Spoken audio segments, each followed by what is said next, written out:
Hello subs and shivering Shiva summoners, my name is TB Skyn and welcome back to Final Fantasy XIV, where we are still on an ongoing quest just to fucking make it the Heavensward, but apparently we're getting closer and certainly the plot does seem to be going off in the direction of you're going to go to Ishgard and Elf Pope up there is probably going to turn out to be evil. That's my interpretation of it anyway.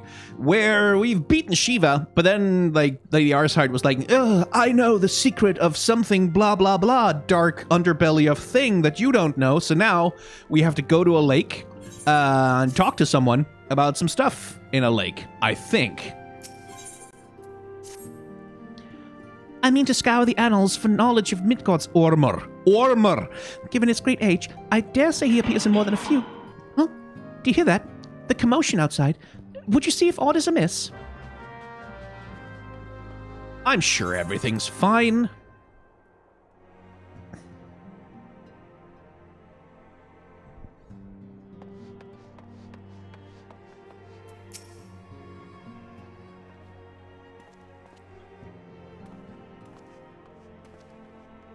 Brick! 'Tis well you are on hand. We have a problem. Y has escaped.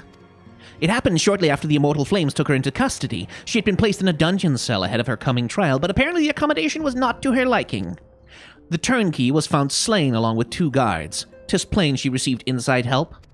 Citizens report seeing Y quitting the city with a gate of Nald, with a bloodied spear in her hand. She makes for Castra Meridianum, I'm certain of it. With her fate in Eorzea as good as sealed, what recourse has she but to flee to her imperial masters? Even as we speak, Captain Ilbert and the First are hot upon Oriel's heels. Pray make haste to Camp Bluefog and join the hunt. No, yeah, I'm sure the Ishgard stuff can wait, probably. That's probably fine. But no, yeah, evil, like, it's a thing, like, it's something that's kind of worth talking about when it comes to, like, the cultural context of games like Final Fantasy. And certainly, like, a lot of Japanese games is that they're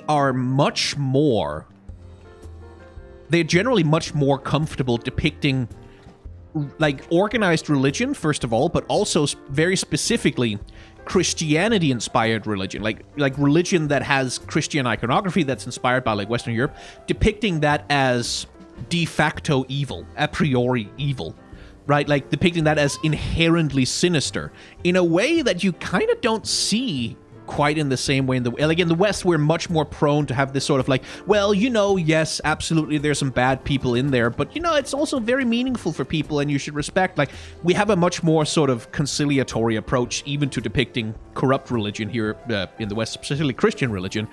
And the cultural context for that, hello Amnun, I see you, the cultural context for that is that when Japan closed its borders, like, back in the, I believe, like, what was it, like the 1500s when they closed their borders?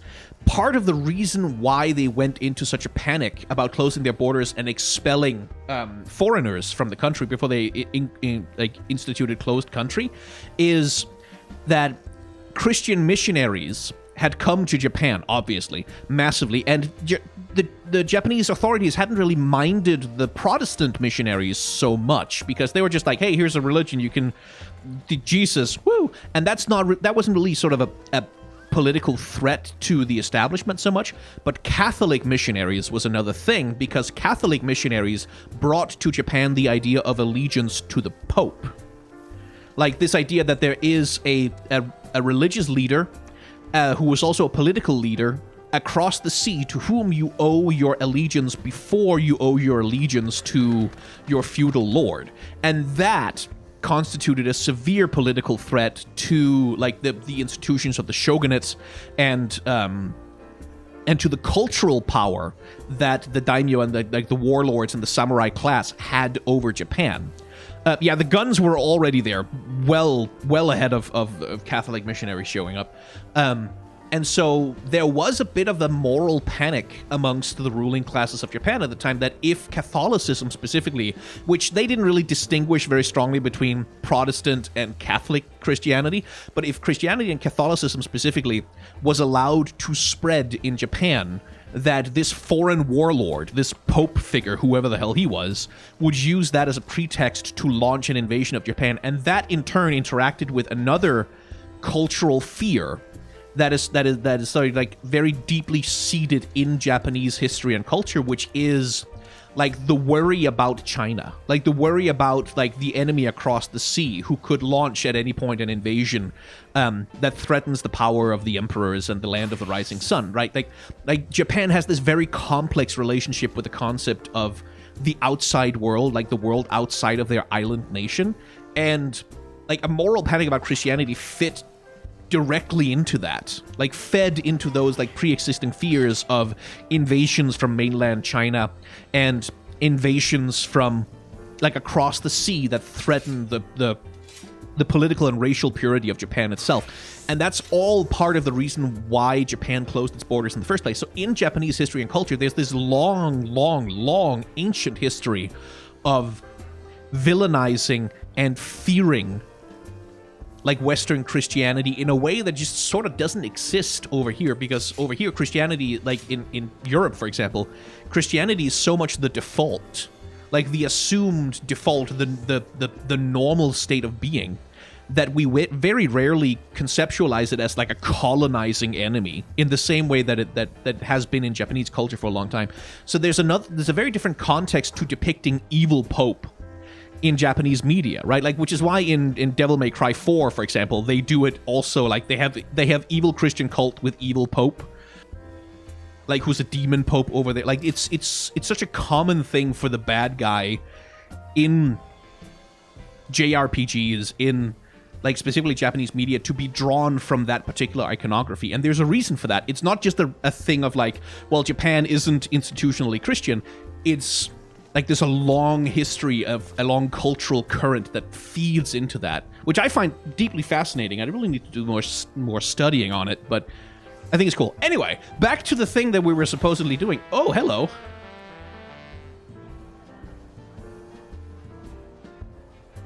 What? Okay.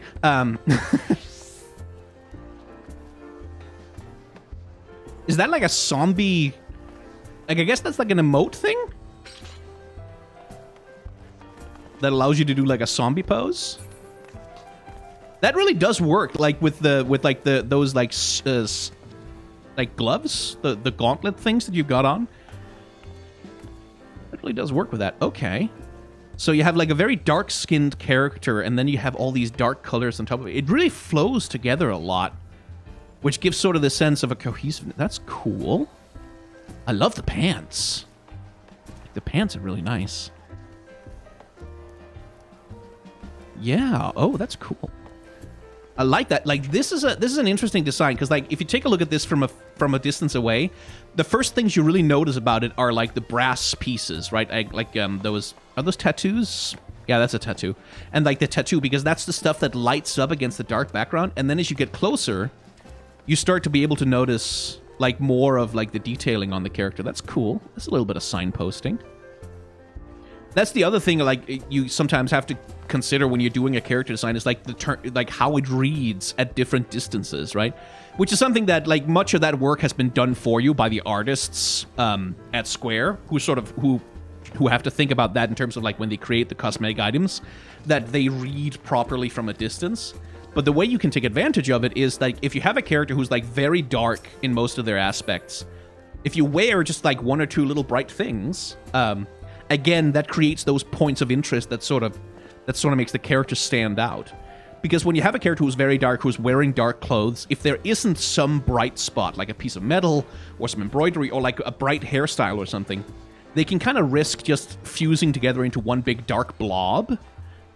Which is always the risk of like having characters where all of their color temperatures and all of their luminosity is very low, is that they can kind of fuse together into a blob and not be very legible. But like the tattoo there and like the brass pieces, yeah, does a really good job of that. Anyway, quests and Kishiro Utagai, something like that. Subscribed a few minutes ago. Thank you for that.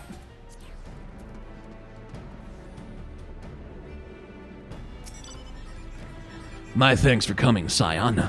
I've spoken with the soldiers here. They say that Rai walked through the camp not a bell ago. Aye, she walked right through. You did not mishear. We have Raban's decision to keep the matter secret to thank for that. Bad for morale, he said. As a result, not a single flame in the garrison made any attempt to detain her, and so here we are. Rye must not be allowed to reach Castra Meridianum. Thank God Final Fantasy XIV doesn't let me travel to EU servers, because I'd have a new purple hot bitch mage black mage outfit every stream. I'd take up so much of Skyn's time. I mean, I would appreciate it. I still... Once we get to Heavensward, like, once we actually manage to get there, like, or rather, once we finally definitively finish Realm Reborn, more like, I'm gonna do the goddamn thing. We're gonna have a catwalk stream. We're gonna have a stream where it's just... We pick a spot somewhere in the middle of nowhere, everyone shows up, and then we just talk about glams and outfits for the whole goddamn stream. Anyway, Ilbert, can I... There we go. Let's see. Duty calls. Commence battle for the Reason Royale. Oh, yeah. Level sync is in effect. Bloody, bloody, blah. Solo duty. Boring. It would be more funny if we could show up, like, level 90 people. This wretch was with Royale. He threw himself at us that his mistress might escape. She didn't blink when we cut him down, not even when he started screaming. No loyalty even to her own, the god's damned harpy. Pfft. With me, Scion. We almost have her.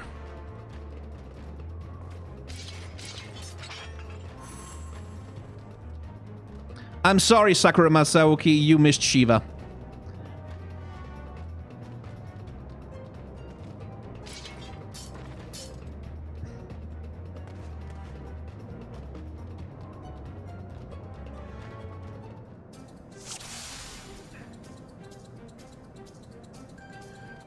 Okay. I guess we're just... Yeah, alright. Am I supposed to tank for this? Gonna do it anyway, why not? Hello, I'm a tank.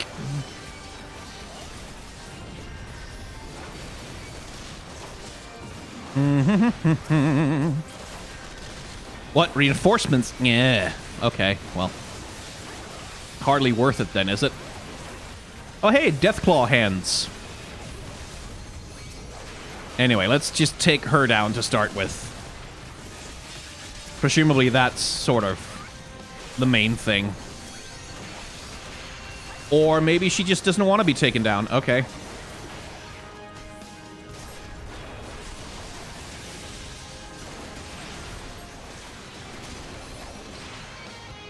Yeesh.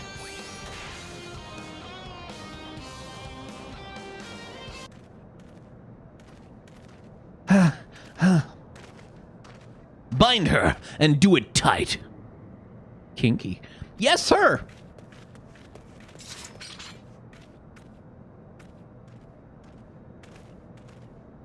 Good work, men.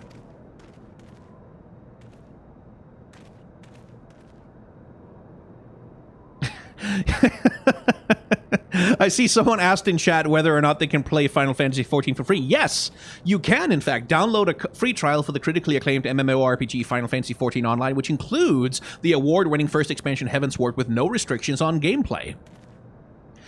She and her Imperial cronies pushed us close, but we were better. Behold, a respected officer of the Immortal Flames. People looked up to you as one of the Order's founding members, one of its pillars. It saddens me to see you fallen so low. What would you know of low? You, a spoiled little lordling who has never known any want? People such as you take wealth and birth for granted. You think your God's given right to rule over others. She's not wrong. You know not of our plight, the injustice that we low-bornish guardians must endure. To the noble lords and ladies, we are not people, but resources to be consumed. And, like, from that perspective, I'm not about to blame her for turning on Ul'dah. Just saying, like, not about to blame her for turning on that city specifically. Like, being in the Immortal Flames, watching how things work over there is like, yeah, no, my loyalty would be eminently purchasable. I did what I had to do to survive. Stealing, killing, even whoring whoring myself. Oh shit, fuck, didn't mean to go past the rest of it. To hear you tell it, one would think you the only person to ever have to hear you tell it, one would think you the only person to ever have suffered. In case you've forgotten, Raban himself was born into poverty, as was I. We lived hand to mouth with little more than the shirts on our backs. Hunger was our constant companion. Yet, never did we bemoan our lot in life, nor did we begrudge others their fortunes. Yeah, because, like, you see, if you are born into, like, poverty or low class, you just need to take a lot of personal responsibility for yourself, and then you'll be fine. It'll be fine. Things will be good, and you won't have any problems. You just need to take lots of personal responsibility, and every time things get worse, you just take more personal responsibility, and then it's fine. We accepted the hand that we'd been dealt and played it to the best of our ability. Well, good for you! Life was a battle, aye, but no matter what fate threw at us, we took it on the chin and came back for more. Everything we have, we fought for. Yes, Ilbert, but you're missing the crucial point, which is that you shouldn't fucking have to.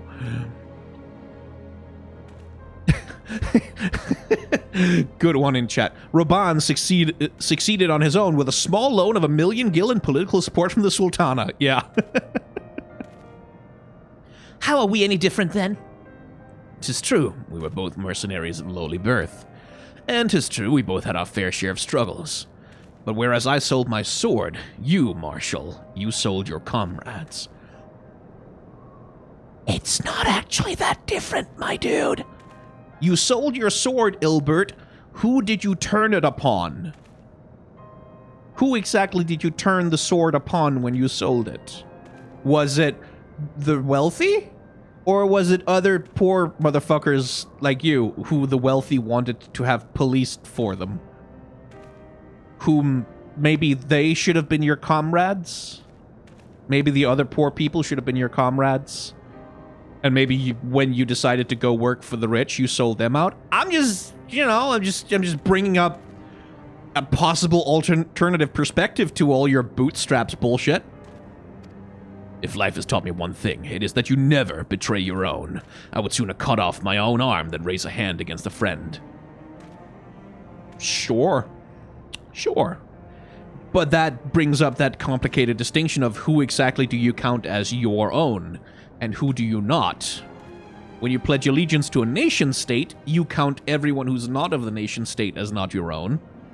Which, you know, if you had a bit of class consciousness, I don't know. But enough talk. You will return to Ul'dah to face justice. Yeah, justice, that's what you'll get in Ul'dah.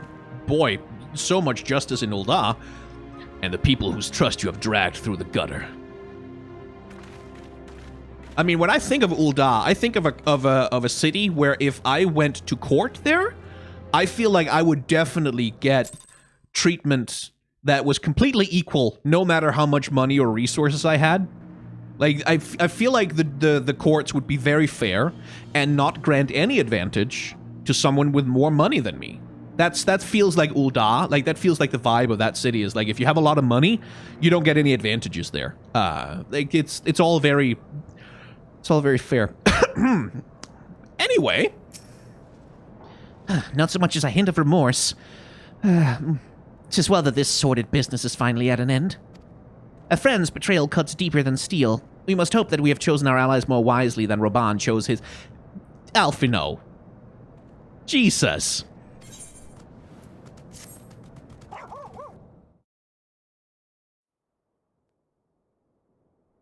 I have heard. Truly bothersome business.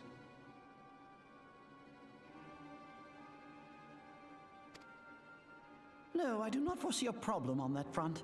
The main concern is Raban. There is no telling what the brute might do. Have the blades watch him in the flames day and night. You may leave the Sultana to me. I shall personally attend her grace.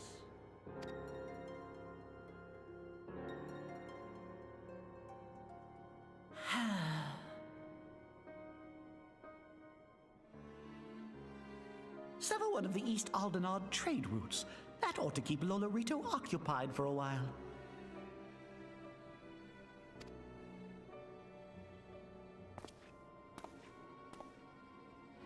Nanamo Ulnamo. For my sake, pray be a good little Sultana to the last.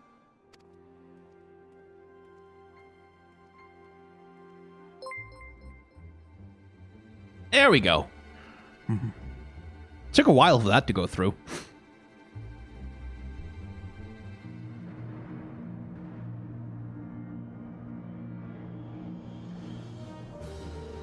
That should allow a few people to watch the VOD if they couldn't before.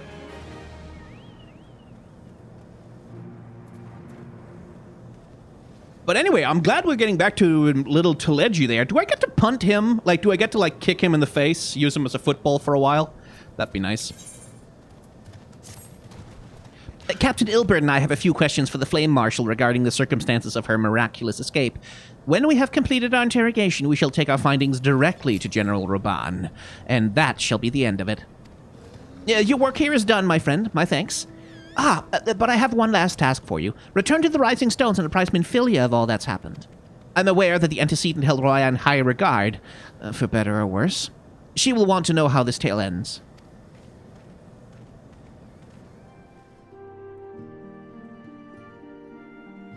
Welcome back, my friend. I have already received word from Alfino. Oh, thank you for that subscription, Sir Troz1. Was the Garlean agent? I know not what to say. Together with Robon, Eileen lent us much-needed aid at the time of our Order's founding. She was particularly passionate about the need to tackle the primal threat. Yeah, 'cause she was Imperial. When we discussed the subject, her eyes fairly shone with determination. Whatever else she may have been, I choose to believe that it was her true self with whom I spoke then. Girl gifted a tier 1 sub to Idol and Fox. They have given 36 gift subs in the channel. Thank you, Gay Gorgon Girl. But now is not the time to dwell on such matters. I have an important announcement to make regarding our effort to defeat the Ascians. We shall begin as soon as everyone is assembled.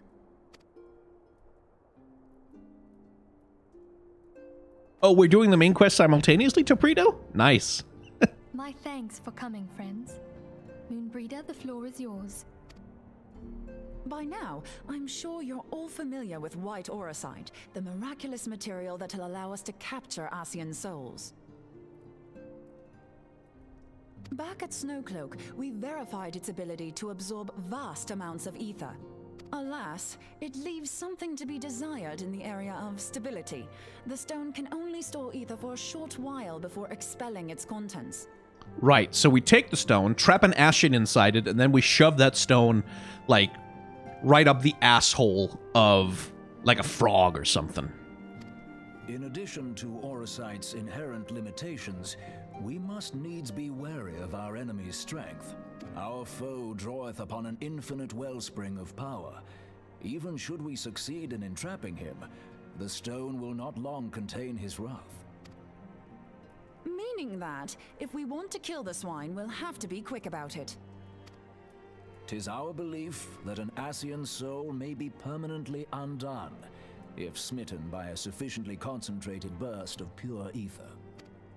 The only trouble is, we can't say for sure how concentrated the burst needs to be. Without knowing how much ether an Ascian soul is composed of, we're basically guessing. Our sole clue lieth in thy struggle with La Habrea. During that encounter, Heidelin bid you forge what she called a Blade of Light, a weapon which took the form of a luminous stream of energy. Based on your description, we believe the blade with which you vanquished your foe was composed of ether. Admittedly, your victory proved ephemeral, as La Habrea was able to use a crystal of darkness to flee into the space that lies between our world and the void. The fact remains, however, that Heidelin placed the means to destroy the Ascians in your hands. Be that as it may, it would be unwise to assume that she will do the same when we next encounter such a foe. Quite so, my lady. We must needs find the means to forge our own blade of ether, one to equal that which Heidelin did benevolently bestow upon her champion. That is all well and good, but it seems to me that producing such a blade will require a prodigious quantity of ether. Whence will it come, pray tell? Oh, what if we had 2 pieces of white auracite? One to trap the Ascian, and the other to store the ether for the blade. Oh, nice try. But it's as I said, the stone won't hold ether for any length of time. we'd still need to collect the stuff there and then, sorry to say. And therein lies the rub.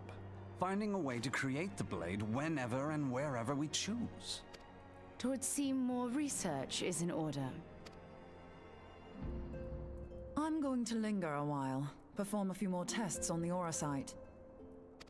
And I could do with some help. Urianger, why don't you lend me a hand?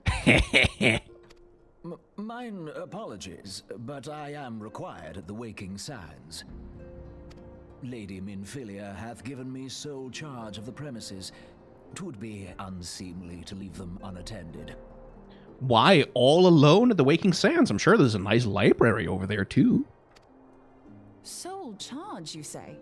So you're basically alone there then? Oh! Well, that settles it. I'll just have to come to you. Great minds think alike.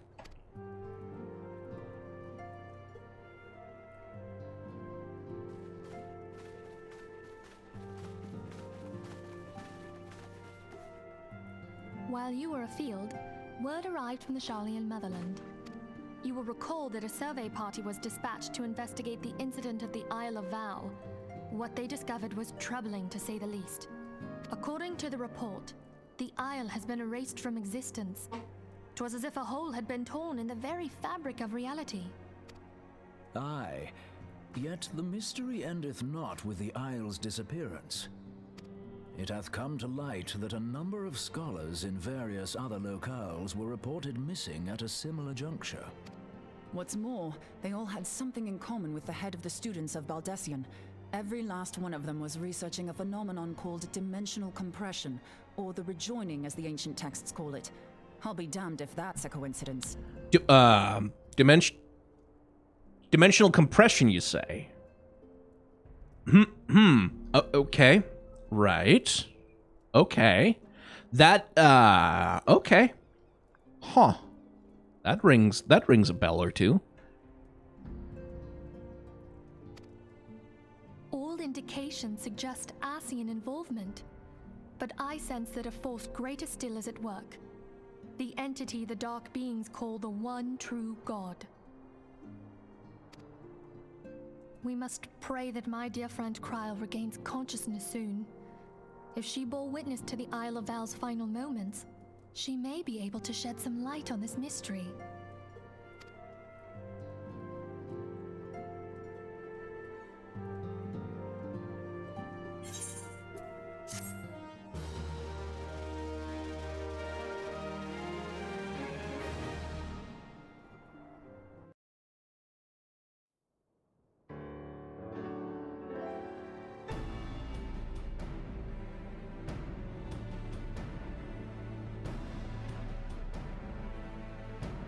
Following the calamity, the forces of the 14th Imperial Legion entrenched themselves in strategic locations across Eorzea.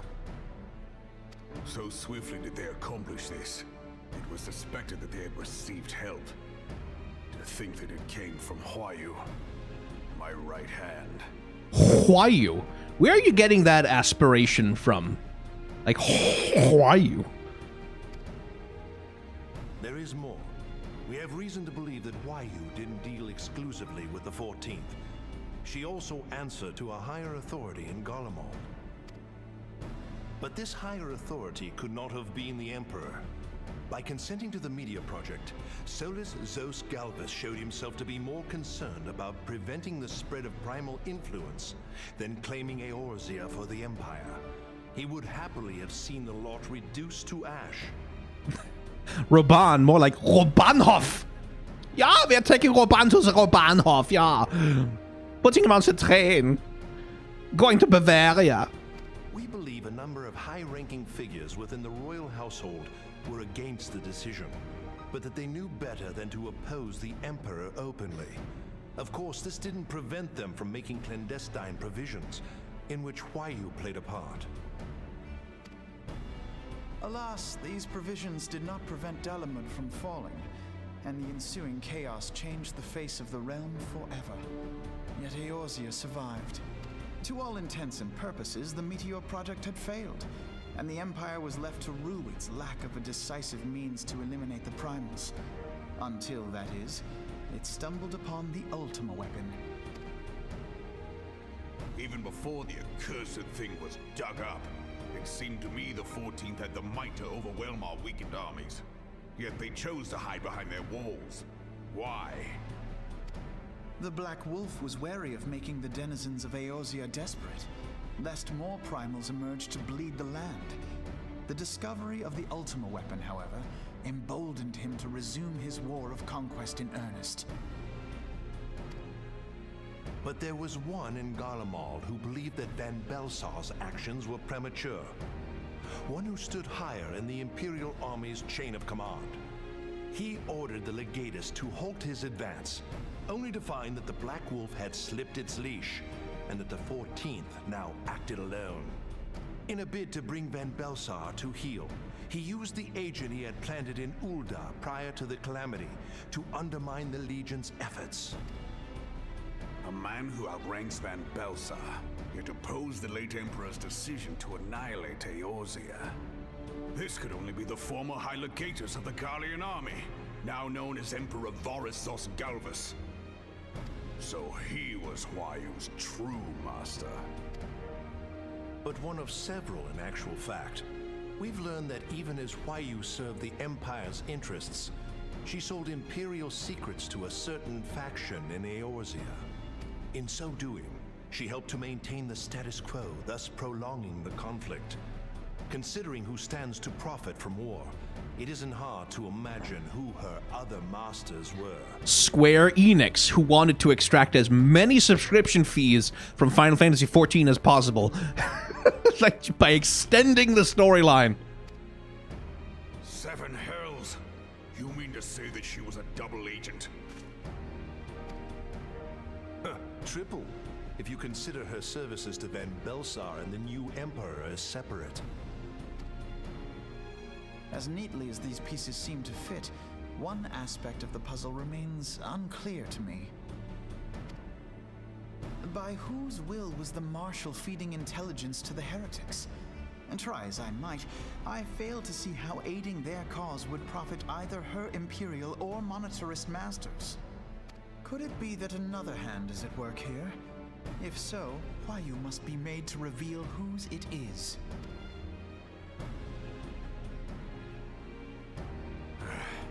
Not only have I lost a trusted friend, now I must interrogate her as a stranger. Not a pleasant task, I grant you, but a necessary one. Unless we weed out the ivy, root, stalk, and stem, it will simply grow back. I know that full well. Those closest to Huayu have already been detained, and I will question them alongside her. General, pray keep in mind that there may be unwitting abettors among them. All will be treated fairly. On that you have my word. Those who are innocent have no cause to fear. This, of course, is always true. Like if like the agents of the state come to you and like arrest you and put you in a room and start interrogating you, if you haven't done anything illegal, then you're definitely no reason to worry. Just cooperate fully and tell them everything, and everything will be cool, and you won't definitely not get in any kind of trouble at all. Always talk to the cops, kids. It's a great idea. It works out well for you.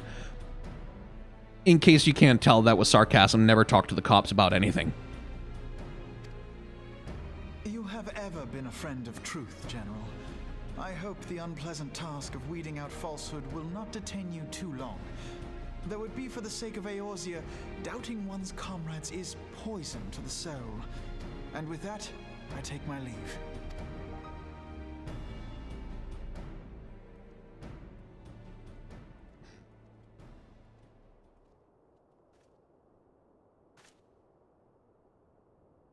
All these years, I've been made to dance to their tune. How could you, Huayu? How could you side with them? Raban, look at where you're standing. Like, look at the masters that you serve. It's not like Ul'dah is like not that the other regions are in any way, shape, or form perfect, but like Ul'dah in particular is like, how could someone possibly betray the wonderful nation state of Ul'dah? Like, oh no, how... Where was your loyalty to... Yeah, okay, sure.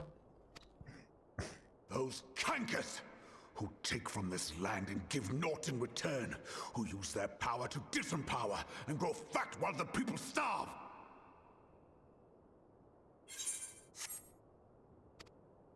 Wrong button. I know you can hear me, monitorous scum. Your crimes will not go unpunished. Tayum, purge this land of your sickness before the eyes of the 12. I swear it.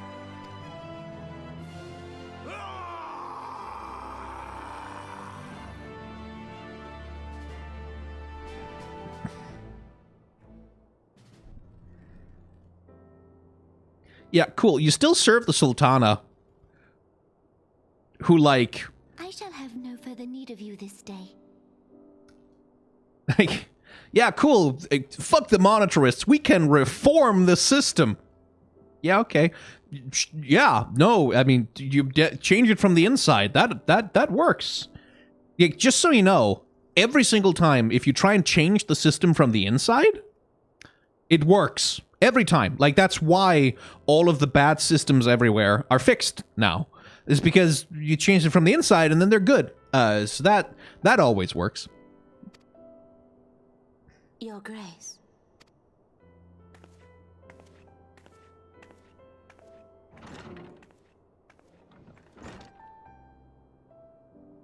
I fear that not even mine own chambers shall remain private for long.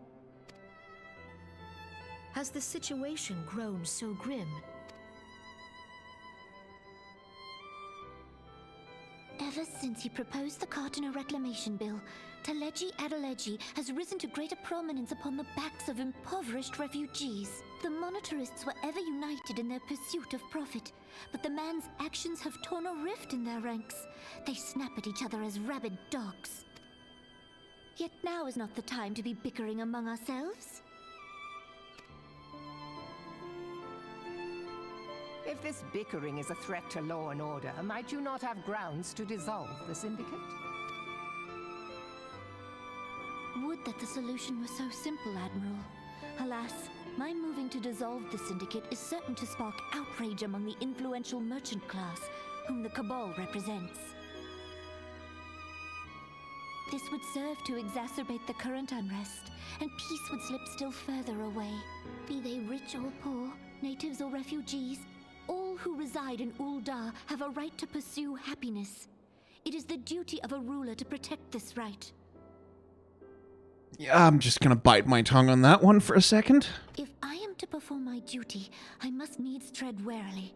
It would not do to make enemies heedlessly. Okay, but what if if instead of a ruler, like, what if instead of that, there was, like, I don't know, if, like, people, like, got together and was like, hey, let's all collectively decide, all of us together, instead of having, like, a ruler whose job it is to the life, liberty, pursuit, instead of that, what if you just, like, people?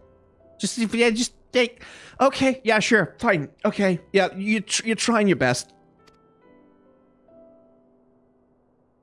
Were Lord Lolorito here, he would doubtless say that I have my head in the clouds. A ruler is required to take a wide view. Yeah. Try as we might to cater to all needs, some will inevitably be overlooked. As such, there shall ever be citizens who feel aggrieved. It cannot be helped. Yes, it can. Yes, it can. Yes, it can. Yes, it can. Yes, it can, Isena. Yes, it can. But as you have informed us, the monetarists take no view but their own. They hunger for power while the masses starve. In the absence of a common cause, it seems beyond any one individual to make Ul'dah whole. And the presence of a Garlean agent within the immortal flames only makes matters worse. Even accounting for Ul'dah's historic reliance upon mercenaries, such a grievous breach of security is unprecedented. I fear this business will provide the monetarists with a rod to beat Rauban. Eorzea can ill afford for the immortal flames to be dampened now. Ere long, the Garleans will turn their ravenous gaze toward our lands once more. If we are to resist their might, our nations must stand together. Yet for this to happen, our nations must be whole. Cannot be done to improve the situation in Ul'dah. I have a suggestion! The true wealth of Ul'dah lies in the health, happiness, and hopes of her citizens. Alas, the citizens shall never know these things, so long as their lives are ruled by the ambitions of the few. Yeah, funny that. The monetarists claim to represent the best interests of the people, but in sooth they desire only to manipulate them for their own selfish ends. Completely unlike, anyone who sits on fountains of hereditary political power. For a government to serve the people, it must be formed of the people. Yes, good, keep going. For Ul'dah to move forward, it is not only the syndicate that must be dissolved. Yes. Nay, you jest. My friends, it was for no other reason than to make known to you mine intent that I requested your presence here. When I make my declaration to the people, chaos shall inevitably ensue. As the last monarch in the line of Ul, I make unto you this request. Help Roban to preserve order and protect the people. Forsake them, and you forsake yourselves. For a strong Eorzea will ever have need of a strong Ul'dah.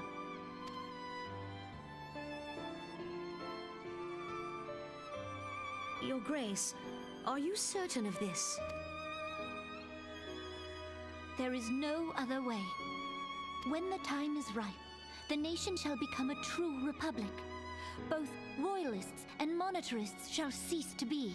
Good, keep going. Ul'dah will no longer belong to kings or queens or merchant princes, but to her people.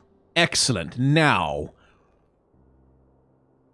just like a little small thing. I hope you get to this. Like, maybe you've got something in mind. Just like, if some of the people have all of the resources, and then a bunch of the people don't have any resources, seems to me like maybe there's a risk, like a tiny, insignificant, just a tiny risk that maybe some hierarchical structures would like reproduce. So are we gonna seize the means of I don't know what the term is. Like, there's some the means for generating wealth. Are we gonna grab those and like redistribute them? Is that in the cards? Have you been reading theory?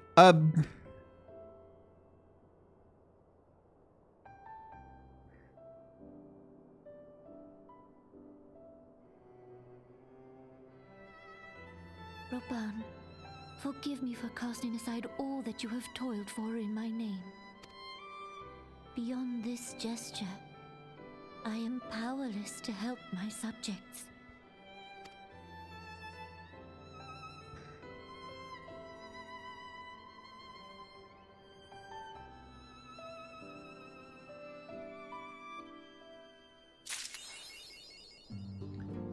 The primary moral act that is available to a king or a queen, or to a billionaire, for that matter, the primary moral act that is available to them is to stop being those things.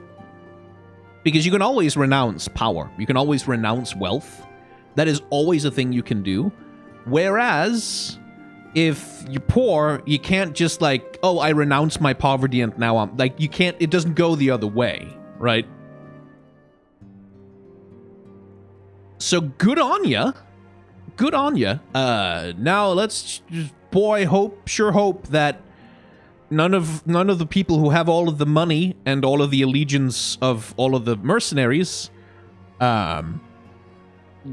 do anything bad to maybe try and preserve the power structure that we're disrupting here.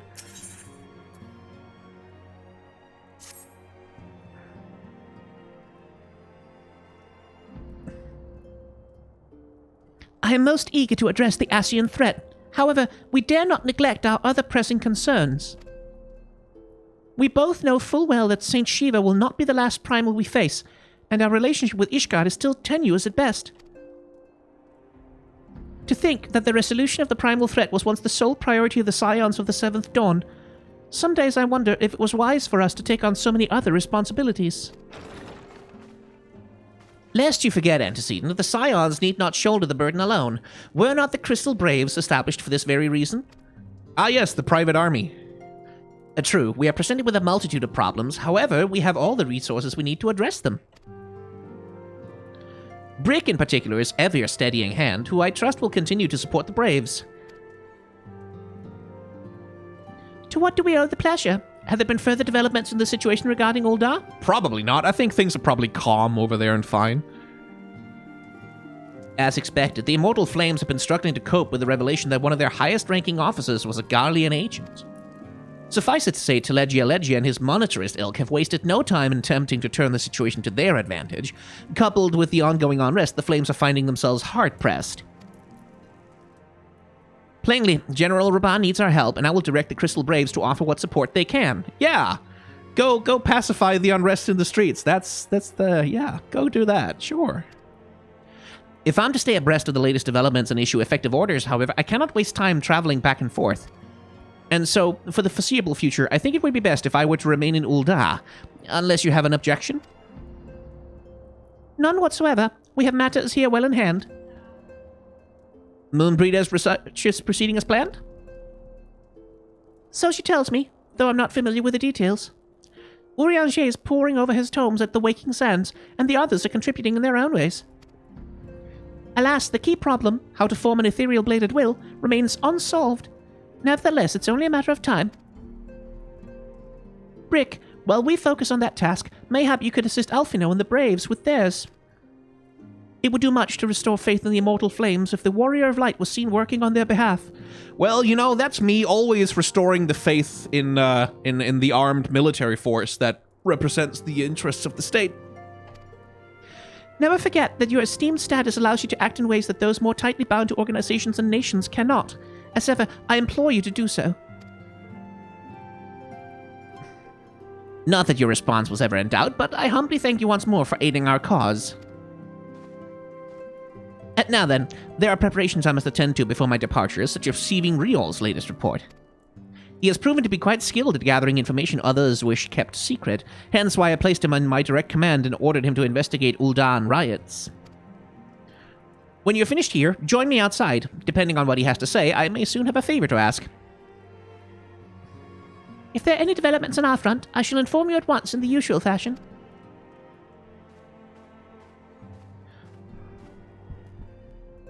But no, yeah, that was nice. I'll give the Sultana this. She seems to be genuinely trying to do the right thing, which is cool. I also saw that, like, the quest name of the previous quest was Let Us Cling Together, which I don't know, is that specifically is that a Ogre Battle reference specifically, or is that just an accident? It is owned by Enix, so I would imagine that it is.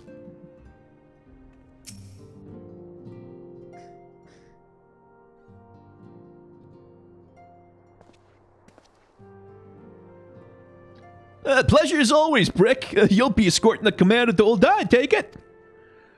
Actually, I had another task in mind for him. If you would be so kind as to repeat your report for his benefit. Right then. Me mind but making inquiries into the source of the weapons that found their way into refugee hands a ways back. So happens we caught wind of something promising. A rather large purchase of sharp and pointed things by a black marketeer holed up near Highbridge. I doubt this man would have secured such a quantity of weapons if he did not already have clients waiting. Clients that, for whatever reason, would prefer for this transaction to remain a secret. Brings to mind that merchant what caught an arrow while talking to Brick, don't it? Generous fellow he was, doling out swords and spears to the downtrodden and disgruntled. Yeah, God forbid we arm the masses. Which isn't to say that these clients have the same mischief in mind, but if you want to be sure, it might be prudent to intervene before they collect their goods, savvy?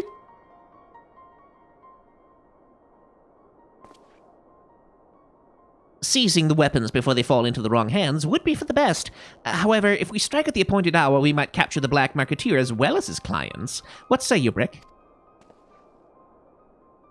Okay. Then it's settled. Rendezvous with Captain Ul'dah at Kybridge and intervene when the exchange takes place.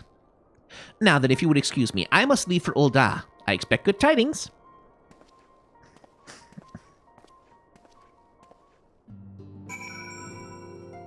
Final Fantasy XIV has a very mainstream Japanese sensibility about things, which is expected. Fuck the church, some leaks of fuck capitalist politics, and then a total lack of awareness about Japanese imperialism. Yeah, I have heard the stories about Stormblood.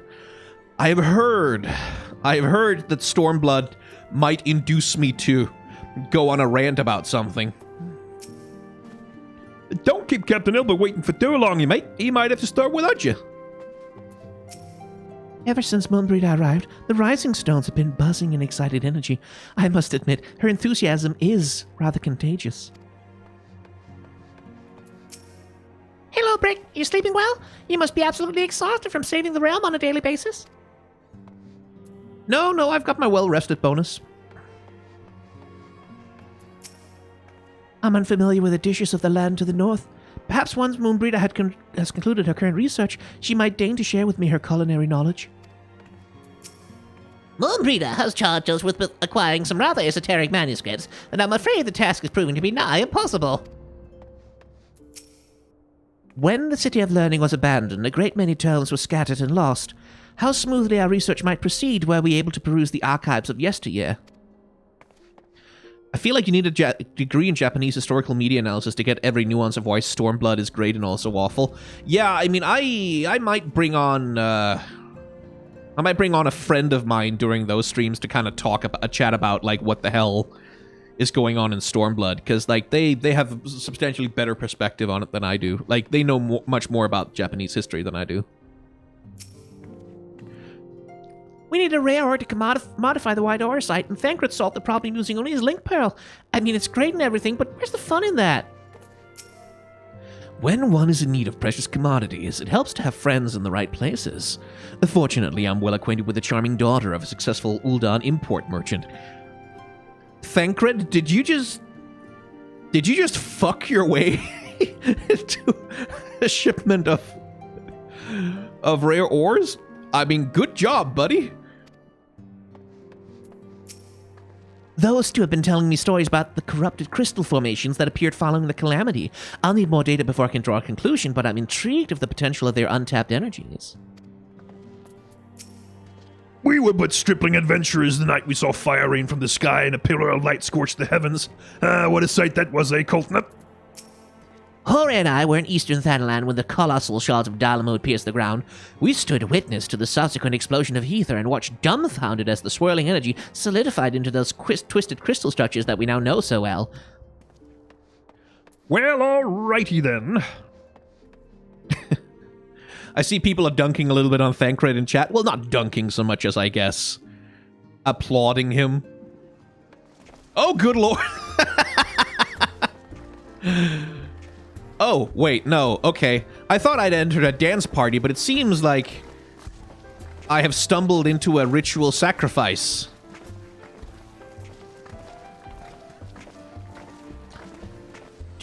Right. Okay. Well, hail Satan, and I'll see you all later.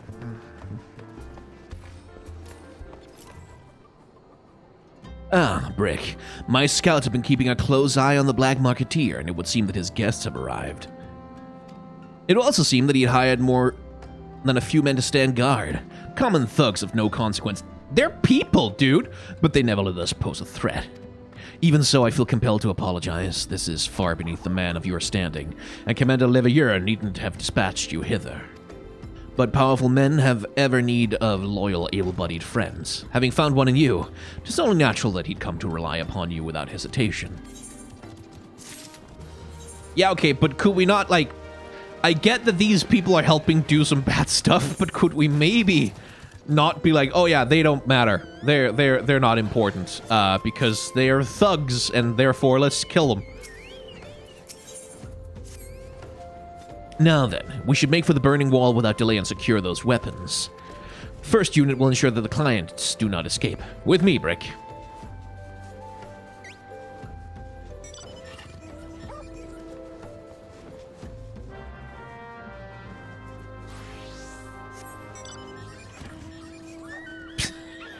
Just the sheer madness that follows me everywhere I go. Like, imagine what, like, if it was canonical, the madness of, like, Brick shows up somewhere, and all of a sudden there's, like, flying elephants and space whales and corgis with giant people on their back. Oh, wait, hang on. Aha! I spy the one man, but there's sure to be others. I have a plan. While you approach the sentry and create a distraction, my men and I will slip past and catch the black marketeer unawares. Once you've disposed of the thugs, again, they're people, wait for us outside the tunnel entrance. Any questions? Then let us be off. Good luck, my friend.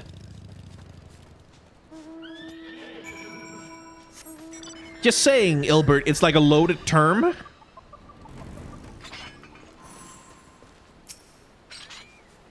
Who goes there? An adventurer.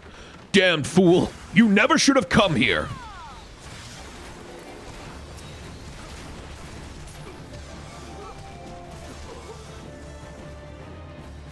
Okay. Hi, how are you?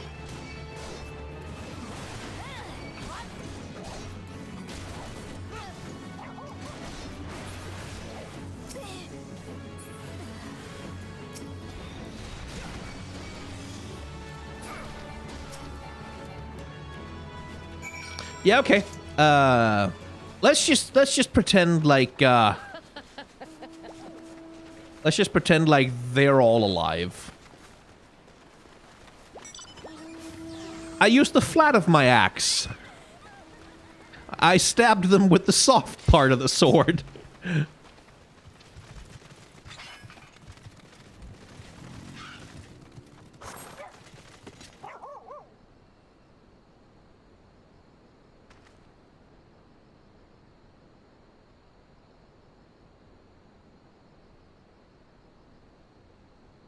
I don't understand. What's all this about?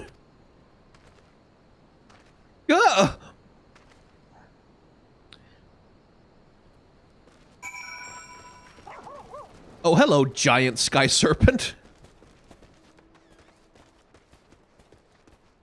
Hey, Ilbert, the fuck, man?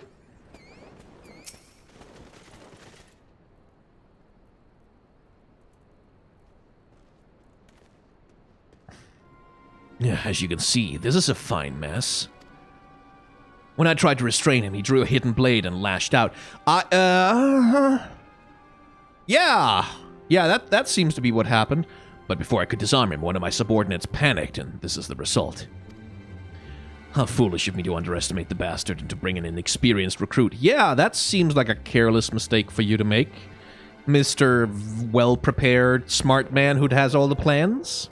Commander Levier will be most disappointed. Damn it all. A golden opportunity wasted. As for the clients, though we know not how, they slip past our perimeter. Yeah, we know not how. I'm sure we don't. At the present, the first is currently tracking a party of dusk-white sellswords we suspect may be them. Would that we could have enlisted the aid of the immortal flames of the brass blades. Alas, we're to aid them. They're in no position to aid us. Well, at the very least, we have secured the weapons. Yet even that accomplishment is lacking, for the information we received indicated a massive shipment, and this is anything but.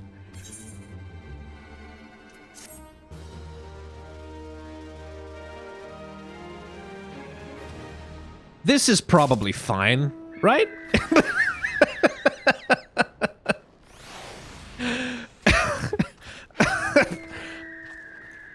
Oh my fucking god.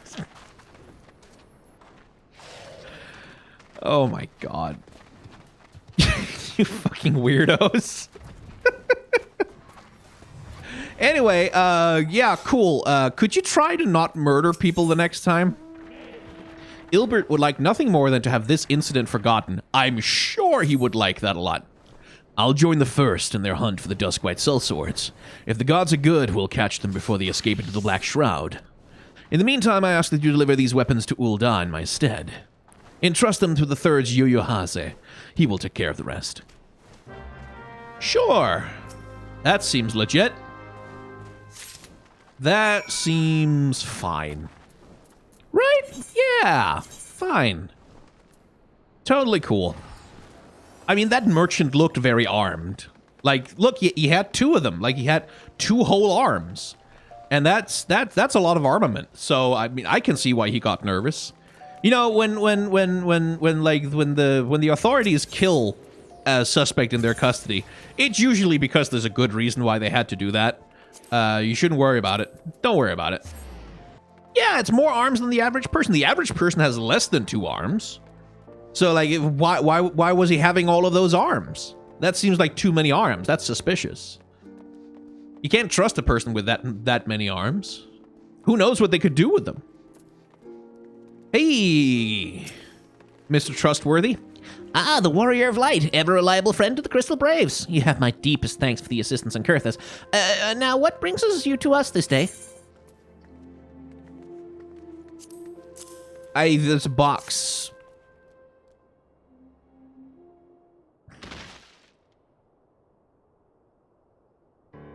A gift of weapons from a certain black marketeer, courtesy of Captain Ilbert, you say?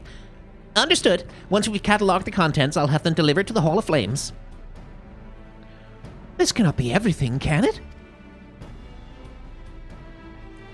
Rio stated with confidence there would be a far greater quantity of weapons.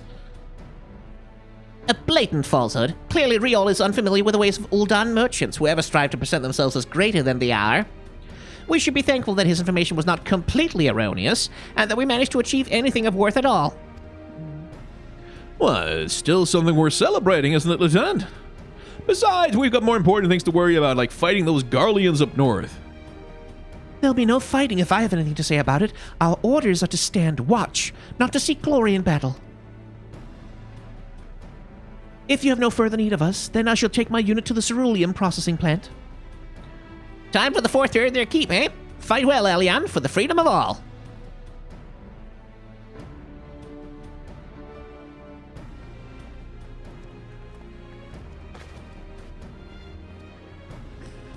Excellent work as always, my friend. Rest assured that the immortal flames will hear of your contribution. Until we meet again. Yeah.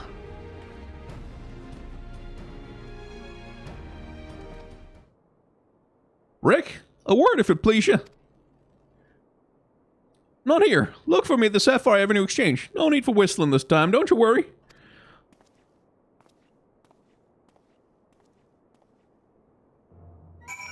You should really hear Yuyuhase's voice actor in Japanese. Is it a thing of, like, did they get one of the Yakuza guys to voice him or something? Thanks for indulging my request. Few places better than a market for privacy, I find. All the hustle and bustle of the commerce means most conversations go unnoticed.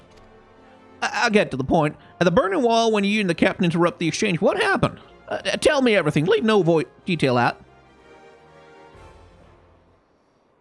Well, Ilbert murdered the guy because of he had a knife, maybe. Huh. That's not how the first told it. These dusk swites they were chasing. Latest word is that we lost the trail. But you never saw him yourself? Not before the fighting started, not after? Oh, something ain't right. I don't know what it is, but I can feel it in my bones. I'm not daft enough to be misled by some merchant's drunken boasts. Our information was reliable, goddammit. I know we purchased those weapons. Yeah. As if I've never deciphered a moneylender's book, I had to follow a transaction back to its source. Did plenty of that back when the Braves was getting started, believe me. The commander wanted assurances that we weren't taking gale from the long sort of benefactors.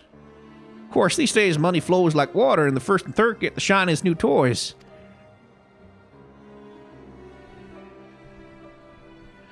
Forgive me, friend, I got a lot on my mind these days, and I appreciate you lending an ear. Right then, best get back to it.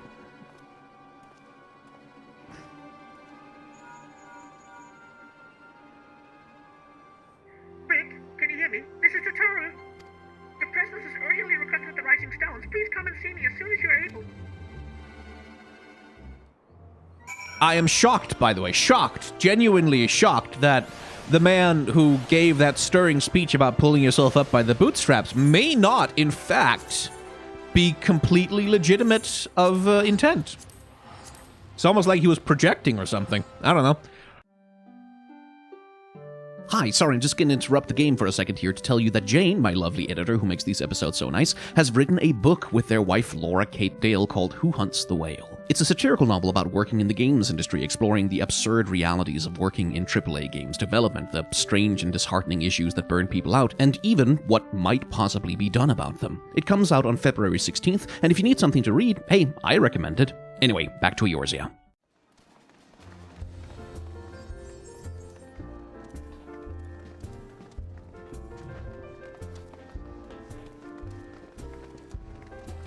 Oh, that works. Yeah, like with the white fur, and then like the white and pink, and then the red hair color. Yeah, that's a good color combination. That works. That's cool.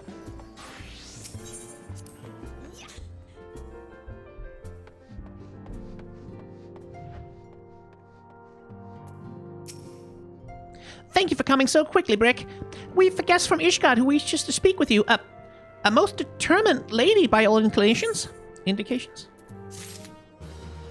Can't imagine who that is.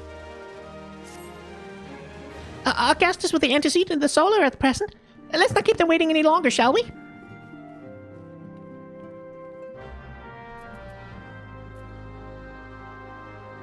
The important quest to go into the solar.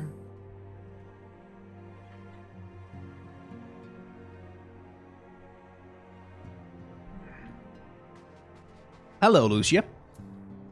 You look much the same.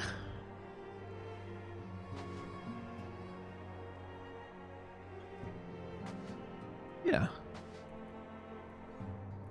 It still is a clever little thing, that thing with the shoulder pads. Anyway.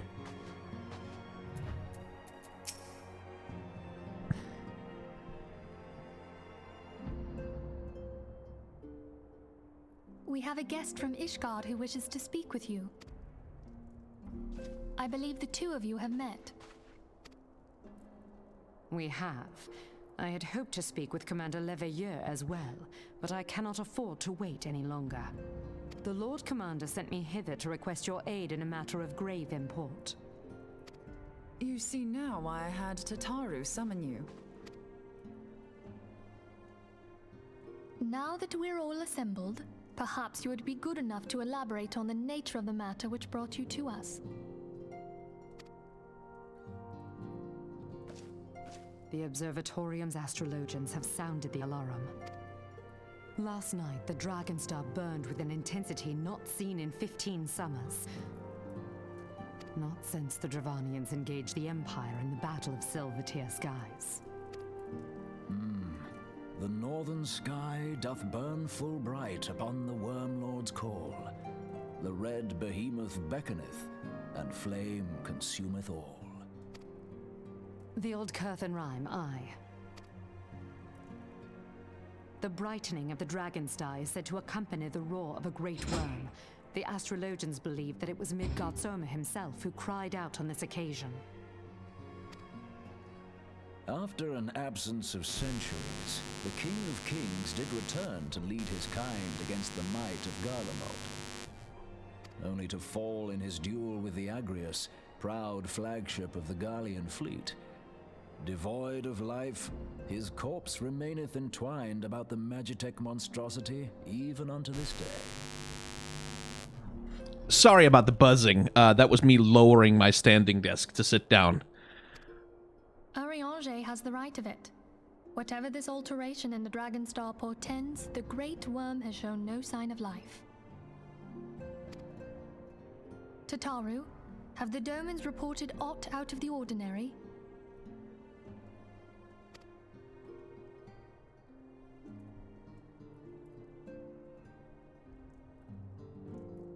Correct me if I'm wrong, but if Midgardsormr had roared, wouldn't we have heard it here in Revenant's Toll? Roar is but a figure of speech. Dravanians can communicate in ways beyond our ken. It is for this very reason that we are forced to look for signs in the heavens. We cannot say with any confidence that a great worm roared at all, much less that it was Midgardsormr. Ormor. Just roll the R. You know how to do this.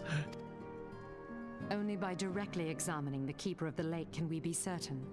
However, It will take too long to gain the Holy See's approval to dispatch the Temple Knights. Therefore, Sir Emric would entrust this task to you. Do you accept? We knew you would not disappoint us. Now, if you would excuse me, I must return and assist the Lord Commander. We have precious little time to prepare. To prepare for what, pray tell? When a great worm roars, his brethren cannot choose but answer. We prepare for battle.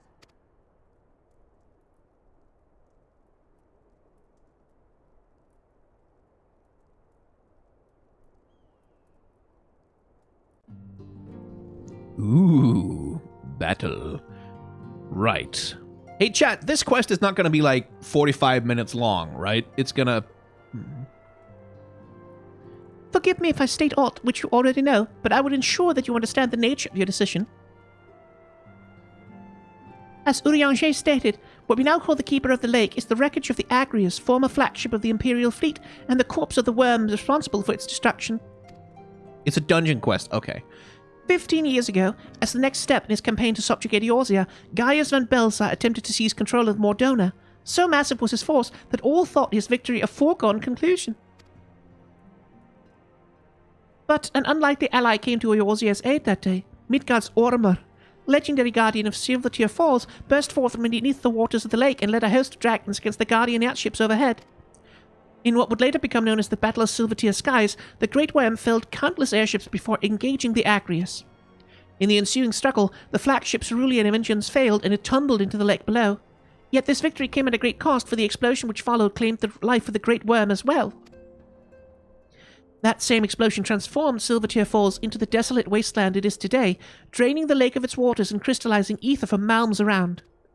Yet a remnant of the lake remains, and at its center is a constant reminder of that fateful day long ago. In accordance with Sir Emric's wishes, our Doman allies have been standing watch over the Keeper of the Lake. It would be wise to speak with them before investigating the wreckage yourself. It's a dungeon. Yeah. Okay. Be careful, my friend. We know not what dangers await you within. Now then, let us not neglect our own tasks. There's much to be done, and precious little time to do it in.